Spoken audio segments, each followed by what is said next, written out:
आता बऱ्याचदा आपल्या मशीनमध्ये प्रॉब्लेम येतो, त्यातली एक टिप सांगते तुम्हाला. म्हणजे तुमच्यामध्ये तो जास्त करून प्रॉब्लेम येत असेल, कारण की माझ्याकडे ज्या मुली आहेत क्लासला वगैरे त्यांच्याकडे तर तो प्रॉब्लेम येतो आणि माझ्या क्लासमध्ये स्वतःच्या तर माझ्या सर्व मशीनमध्ये ते प्रॉब्लेम घडून येतात. तर ते काय येतात ते पण सांगते.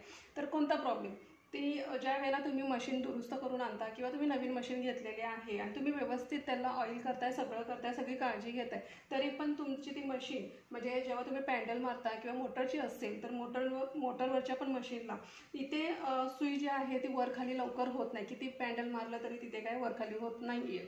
किंवा मोटरची असेल, किती मोटर दाबली तरी पण इथे सुई काय वरखाली लवकर होत नाही. तर ते का होतं, तर ते खालच्या साईडला शटर जे आहे ते जाम झालेलं असतं.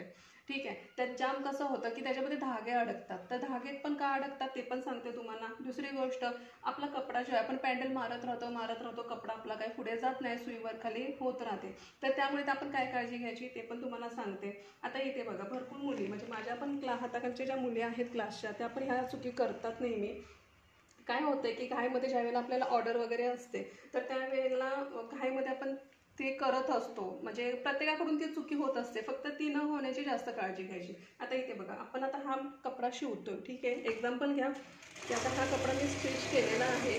आता हा स्टिच करताना आता याचा एंड येतोय, ठीक आहे. एंड येताना भरपूर जणी, मग पॅन्डलची मशीन असो किंवा मोटरची असो, एंड आल्यानंतर भरपूर जणी काय करतात, आता हा फूट जो आहे तो खालीच राहतो, असं शिवत येतात आणि असा भला मोठा धागा व्हायच्या साईडला म्हणजे मशीन चालू ठेवूनच असा काढतात, ठीक आहे, आणि नंतर मग इथून कट करतात.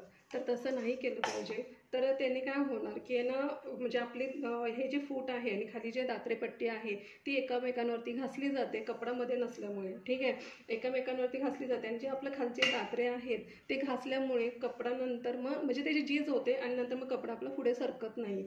आणि जे दात्रे आहेत त्याची नाही म्हटलं तर 16 ते 17 वर्षाची गॅरंटी असते आपल्याला, आणि ती गॅरंटी आपण स्वतःहून कमी करतो.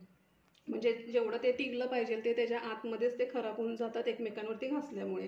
मग त्याचे परत मग चार्जेस द्या, परत रिपेअर करून या, पुन्हा ती चूक करा, तुम्हाला कळत नाही, मग ती चूक का होते, तर दात्रे त्याच्यामुळे खराब होतात. आणि दुसरी गोष्ट, असा धागा काढल्यामुळे खाली जे आपलं शटर असतं त्या शटरमध्ये राऊंडमध्ये धागा अडकला जातो, कळत न कळत छोटे छोटे तुकडे त्याच्यामध्ये अडकले जातात. कधी कधी एवढा मोठा धागासुद्धा त्यामध्ये अडकला जातो, ठीक आहे. तर त्यामुळे आपण इतकं असं बाहेरच्या साईडला काढायचं नाही आहे. करणार काय, तर ह्या पद्धतीने ज्यावेळेला तुम्ही स्टिच करता, ठीक आहे, हा वाला जेव्हा एंड येतो, ठीक आहे, हा एंड आल्यानंतर तुम्हाला फूट उचलायचा आहे, सुईवरती करायची आहे आणि ह्या पद्धतीने धागा काढायचा आहे बाहेर, ठीक आहे, आणि नंतर मग कट करून घ्यायचा.